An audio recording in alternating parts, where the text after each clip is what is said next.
Alrighty, I think I said the Thunder there because I wanted Domantas Sabonis. I mentioned in the episode quite a few episodes ago now that I wanted Domantas Sabonis back at the Oklahoma City Thunder, but alas, he's gone to the Sacramento Kings along with Jeremy Lamb and Justin Holiday for Tyrese Haliburton, Buddy Hield, and Tristan Thompson. Wow. Wow, what a move. Who should we start with here? Let's start with the Kings, because the first thing that flew off the page to me, they really traded Tyrese Haliburton, who's been their best player this season. I think he has. And there were murmurs that they could do this, but I was always like, nah, like that's their best trade chip, and that's their best player, and I don't think they're trading him for anything less than a top 10, 15 player in the league. I just wouldn't do it.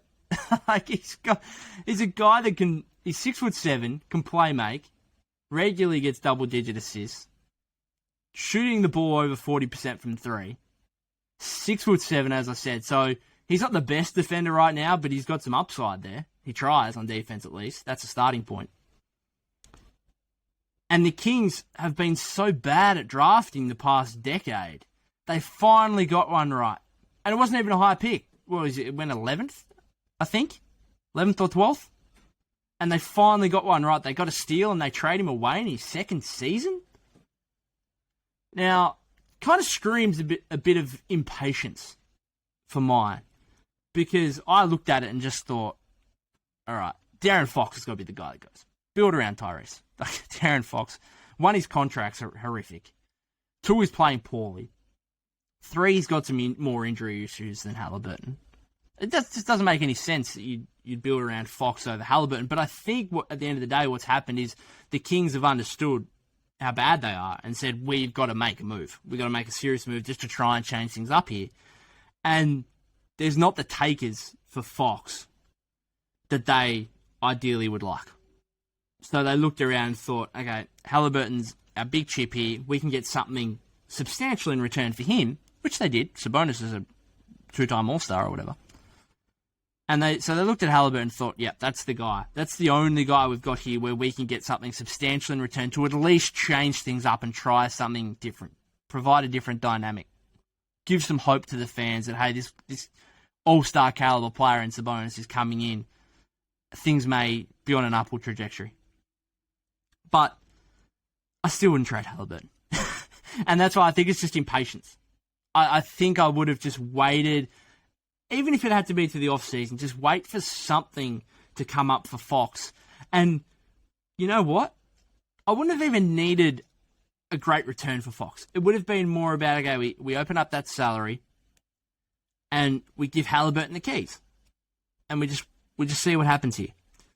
And for me, the Kings, again, it's an embarrassment, really. I'm just not sure what they're doing. Sabonis is a great player. That's fine. Sabonis isn't a top 15 player in the NBA. I don't think he's ever going to be there. And at the end of the day, if you put Sabonis and Haliburton together in front of me, and you ask me, who do I want for the next 10 years? Not tomorrow, because Sabonis is probably right now a better player than Haliburton. He is. He will make the Kings better in the short term. Is he going to make them better to the point where they go from one of the worst teams in the conference to a title contender? No. And this is what I get back to when I talked about the Pelicans. The Pelicans have put a team, have got CJ McCollum to pair up with Ingram and Zion, and to me, that trio, if you can just get the outside pieces right, can be like a high-end, really top team in the West. This team with Fox and Sabonis, who knows what's going to happen with Harrison Barnes, Davion Mitchell. Sabonis doesn't take me from one of the worst teams in the conference to the potential of a really high-end team. And to me, if that's to happen and Sabonis is still there, then they have to get off Fox for something. So it just doesn't make any sense. It doesn't even make sense from a basketball fit perspective. Who have we got here now? Fox can't shoot. Sabonis can't shoot. They've still got bigs there. What are they doing with Rashawn Holmes? Are they starting Sabonis and Holmes? Because if I was a team and I was trading for Sabonis, I'm trading for him as my starting center. I know, and I've had this debate with Lee plenty of times, I know that throughout his whole career he's technically been a power forward because Turner's there as well. Domantas Sabonis, with his inability to shoot the ball, and he's not some athletic freak like Giannis is, he's a center in the modern NBA. He is. So is he starting power forward next to Richaun Holmes? Is Richaun Holmes going back to the bench, even though you're paying that guy $15 million a year or whatever? What's the plan here?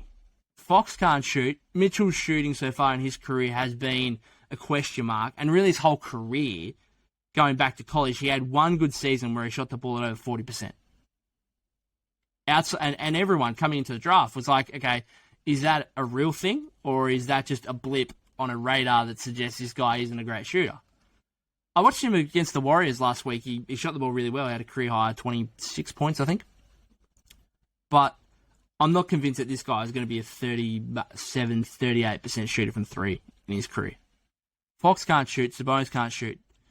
The only guy, I heard JJ Redick say earlier, the only guy shooting over 35% this season is Harrison Barnes, and there's a good chance that he might be moved. You moved on Haliburton, and of course, Buddy Hield, overpriced.